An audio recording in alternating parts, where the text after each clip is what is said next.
there is rain in the area, but we've been given the go-ahead to get this one started. Tonight, a matchup of teams at opposite ends of the division between the New Hampshire Fisher Cats and the Portland Sea Dogs. It's baseball on the show, and it's coming up next.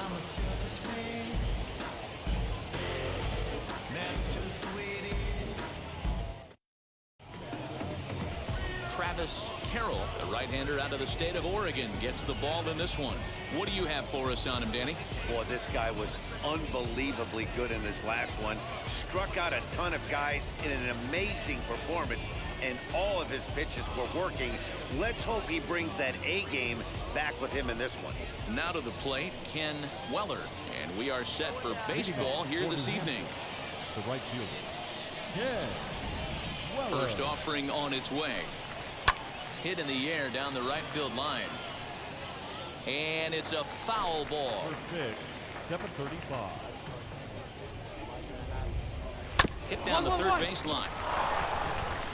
And this will stay inside the third base bag. A fair ball. And he's going to get to second now with nobody out. Now that is the way you want to start a game on the road. He comes out swinging and stands at second as the first base runner of the night. Now we'll see if his teammates can pick him up and if they can punch first.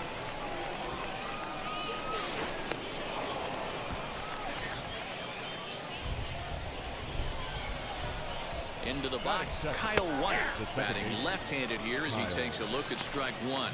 And he's a guy looking to break out in a big way. Hasn't been getting the results he or his club have been hoping for. And it's quickly 0-2. Hey, no outs. No outs now. Nothing in 2 count, and the pitch. Started the breaking ball far too inside that time. Laid off for ball 1. Hey, the fish ain't biting there on that 0-2 breaking ball, but you got to be careful because this pitcher might throw him another one. Weller stands at second with no outs. Now the fastball is right by him as he swings and misses for the first out of the inning. To me, when it's raining, the approach at the plate has to change a little bit, especially if you're a guy that can run a little bit. Put the ball in play any way possible, especially on the ground. Making plays in the rain becomes exponentially tougher to do when it's wet. So these offenses really need to limit the strikeouts. Into the box now, Brock Lundquist. 0-1 the count. Big swing and a miss at the fastball, and he's behind in the count 0-2. You know, on a cold night like this, I think you're going to see him continue to elevate pitches and let these guys just fly out to the warning track. Runner at second here with 1 man out. Swing and a miss at 1 in the dirt. And the throw is made to record the second out of the inning.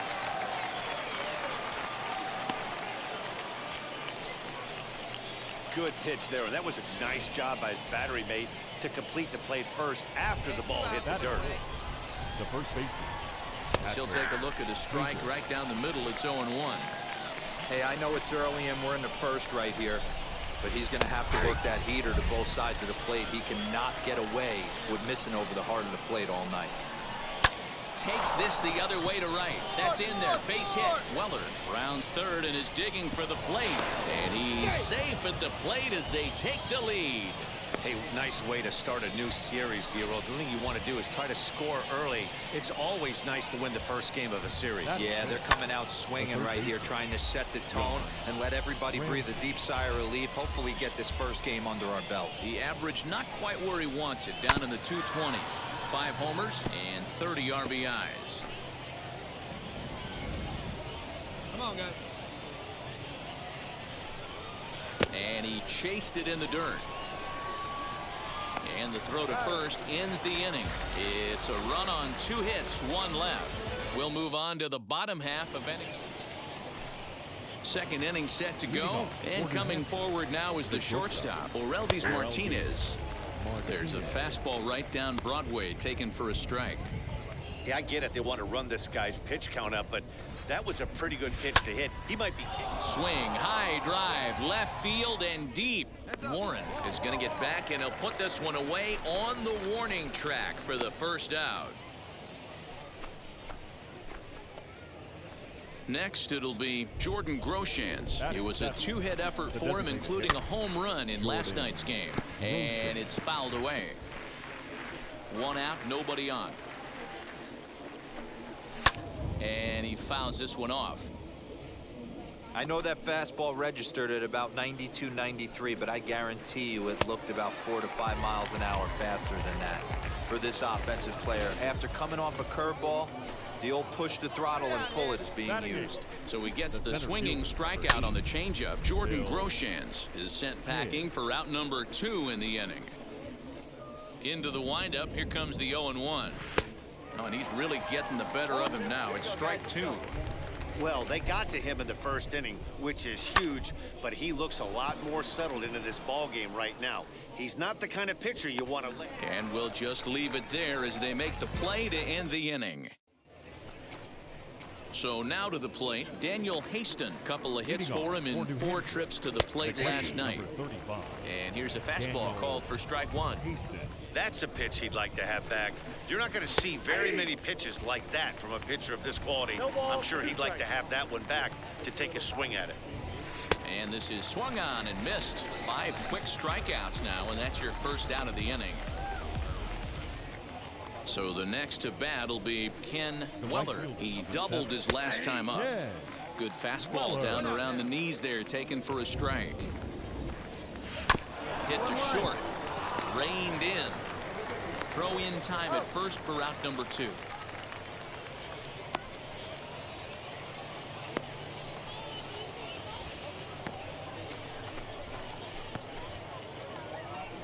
Ready now is Kyle White. 0 for 1 here in the early going.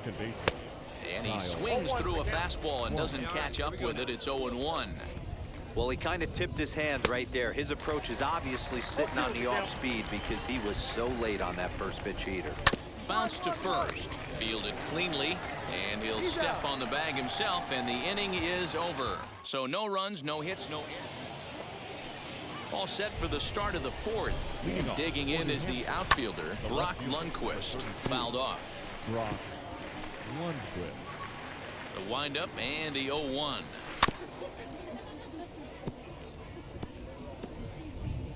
There's another pitch for a strike, and this guy's really attacking hitters well tonight, being aggressive early on. And if he continues to throw strikes like he is, he's going to have a pretty good night. Slapped hard the opposite way. And a base hit, so early trouble to lead off the inning. No mistake what he was sitting on, looking for a dead red piece of cheese middle of the plate, and he didn't miss it. Patrick Hager will stand in for the second time now as he looks at a called strike. It's 0-1. Turned on that one and crushed it. Just pulled it a little foul. Lundquist on at first, nobody out. On a good curveball, gets him swinging for out number 1. Pretty textbook breaking ball for the punch out right there. Got it to bend a lot, and by the time it got there, it had fallen completely out of the zone. Not much you can do with that pitch. Here's the 0-1 pitch.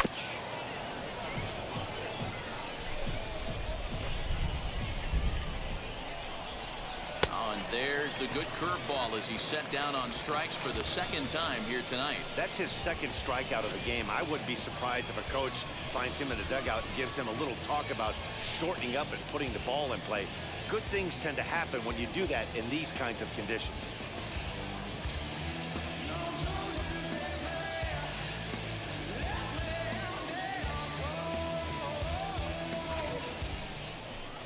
Next to dig in, Orelvis Martinez. He flew out in his last debut. Down the left field line and deep, but this will wind up being a foul ball. Swing and a miss, and he's quickly in the hole. 0-2.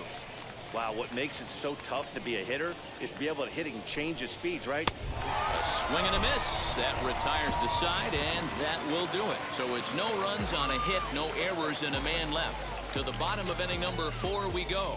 The Fisher Cats are out in front, 1-0.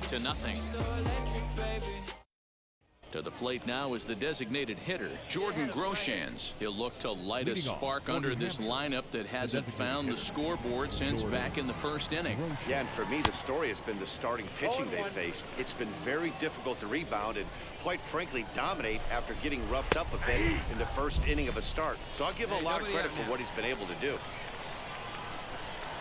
And he rings up another one. Make it 9 strikeouts for him in the game.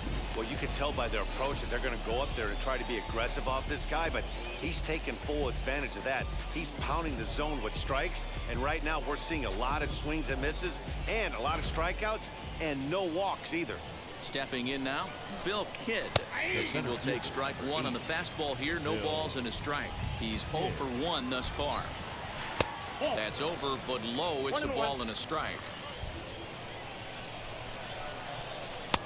And he misses 2-1. 5th inning, 2-1 our score. Liner towards second, but this is going to be hauled in out there at second base for out number 2. Now to the plate, here is Daniel Haston. He went down on strikes in his last at-bat. As he takes a cold strike at the knees, it's 0-1. 2 quick outs in this inning so far. His pitch count is really down. I think one of the keys is he's been attacking the strike zone early on, making these guys swing the bat so far in this one. And they'll try to bounce a curveball on 0-2, but he holds back. It's 1-2 now. And he will strike him out. 10 now in the ball game, and the inning is over. So the lineup flips over, and digging in, Ken Weller. He bounced out last time up. Behind on that one, now behind in the count, 0-1. Hey, the guy on the mound is absolutely pounding the zone, and that's why he's been able to stay and pitch deep into this game.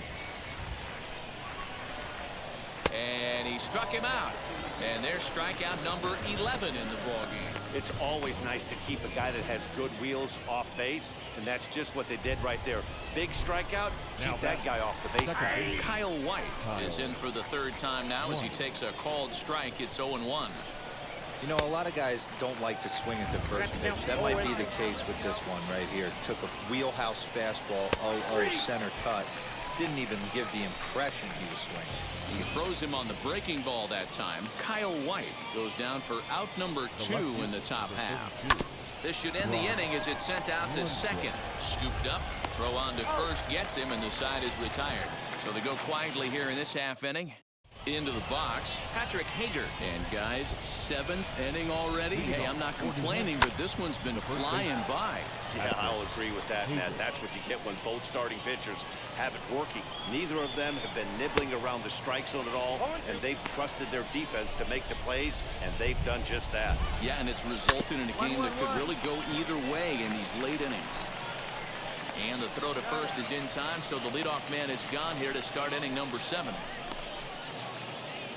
Up next, John Ramsey. 0 for 2 from him so far in this one. Fastball in there for a called strike. We're in the 7th inning now of a pitcher's duel. 2-1 our score. Line hard toward right center. And that's into the gap and should be extra bases. Cut it, cut hold. And there's your tying run at second base with a 1-out double. Here comes the manager out of the first base dugout heading for the mound. Always nice to get the first game of the series, but even more so when it's in front of the home crowd. Seems to energize everybody the rest of the series. Tonight's game comes to an end, 5-1 the final score. The Sea Dogs seal up their 30th win at home on the season. Travis Carroll records his 14th winning decision of the season, striking out 12 in the process. John Harris pitched well, allowing only 2